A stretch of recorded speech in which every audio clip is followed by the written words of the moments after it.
Good news first. The world's in great shape.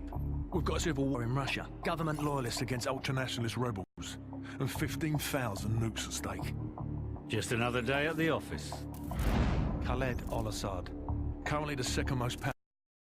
Ooh yeah, FNG. This is one of the most fun missions in the campaign. Oh, I'm sorry, I forgot to introduce myself. This is Quick Like Messi 10, and this is my review for the COD 4, starting with the campaign. I just wanted to include this in because this is probably one of my favorite missions, and you get to introduce the characters, shooting, and everything like that. It's really fun. Um, yeah, I like this. This is again, yeah, one of my favorite missions. Um, yeah, for the Call of Duty 4 campaign, or for probably any campaign. And I kind of want to spoil it now. I think the Call of Duty, in my opinion, think the Call of Duty campaign, after playing all three Modern Warfare, Call of Duty 4, Modern Warfare 1 campaign was the best. And I'll tell you why in a second. But this is, just me knifing watermelons and picking up sidearms, so yeah. But the first thing is because there were a lot of great characters. Just Gaz and Price, to name a few. Price was probably one of my favorite characters in any campaign. Soap is a great character, obviously, but you don't get to see him until the second one. Gaz is a great character, and again, Ghost. If you don't know, they're voiced by the same actor, Craig Fairbrass. I believe that's his name. Craig Fairbrass. And he, brilliant voice talent. I love his voice for those two characters, Ghost and Gaz. And, the villains are great too, actually. The, Emran Zakayev, Al-Assad, Zakayev's son, that and this. That and this isn't that. Oh, coming up is one of my favorite scenes, or at least little cutscenes from any campaign. It's the, excuse me. It's the, part where he talks to you. It's the FNG, sir.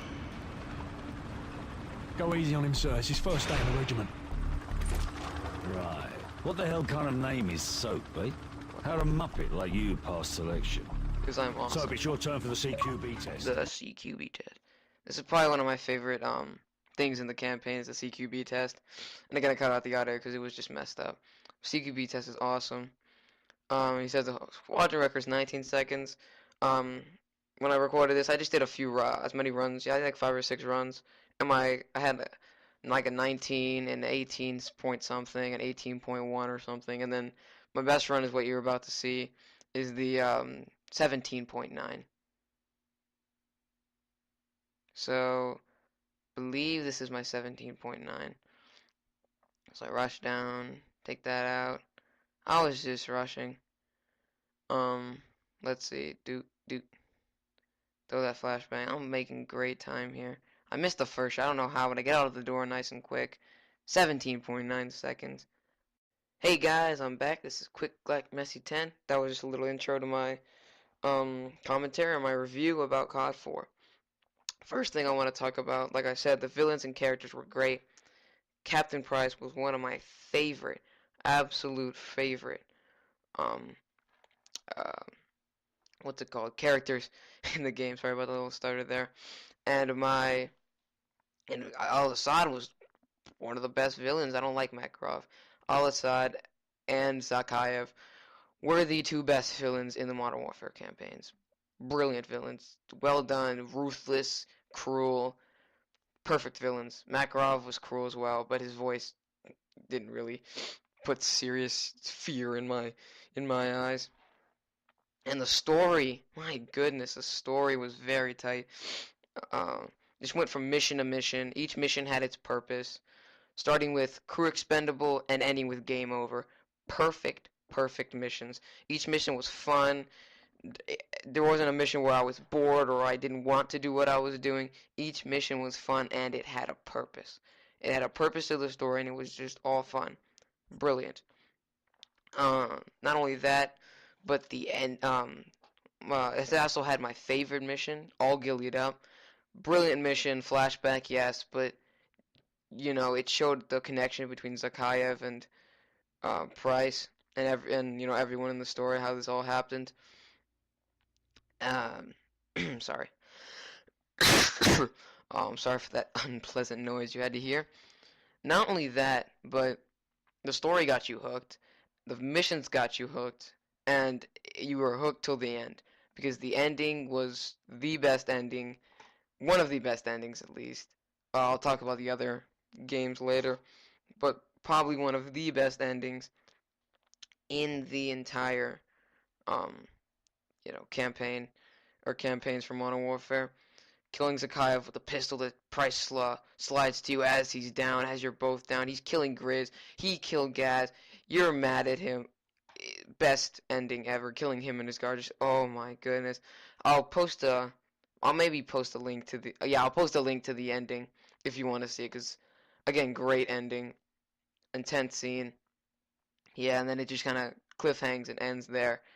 I didn't think I don't know if they set for the story for Modern Warfare 2, because it seems like 5 years later, like, I mean, what happened there? They're just kind of like, oh, we gotta make another one. 5 years later, something else happens that has nothing to do with this. Yeah, that's kind of what it was. But anyways, and the stakes were high. The nukes coming toward. Oh my goodness, no fighting in the war room. I get dumb. Don't get me wrong. That mission it wasn't really fun. I mean, it was fun, but it was tough. It was a hard mission. And when that, kind of tough missions, it's kind of disappointing. No scope, no scope. But he had us take, like, we have to get to the control room to get the nukes out of the way and to capture Zakayev. That was the point of the mission, and that probably was the highest stakes. That's why it was so difficult. The mission had high stakes. Um, yeah. So those are the good things about the campaign. But there were some bad things. There weren't, the story was, yes, it was tight, but it was a little tough to follow at times until, the stakes got high and you got to the end, because most people didn't watch the cutscenes between missions, and if you didn't, you were kind of stuck in the story. I did, because I like those cutscenes. So, yeah, I watched it. It was great cutscenes, helped you with the story, helped you a lot with the story. Um, Another bad thing was friendly AI, um, was terrible. I mean, not terrible. They helped you out in ways, but not. They kind of got in your line of fire, and then they would go in front of you and said, "Friendly fire will not be tolerated." Like, well, that's great. You kind of just ran in front of me. Thanks, buddy. Really, not fun. Also, sometimes enemies at one point would infinitely spawn until you got out of there, or until you moved up. Oh, collateral. Until you moved up, which was, ugh, terrible, terrible. And the objective at some points was kind of unclear, because there wasn't like a dot like in the later campaigns. There was a little thing at the bottom. If you saw it in the earlier part of the video, that thing at the bottom. So yeah, that's it. Overall, the campaign had a great story, great characters, but the AI and gameplay was a little buggy. I'll give it a 9 out of 10 overall, and I'll see y'all for the multiplayer review.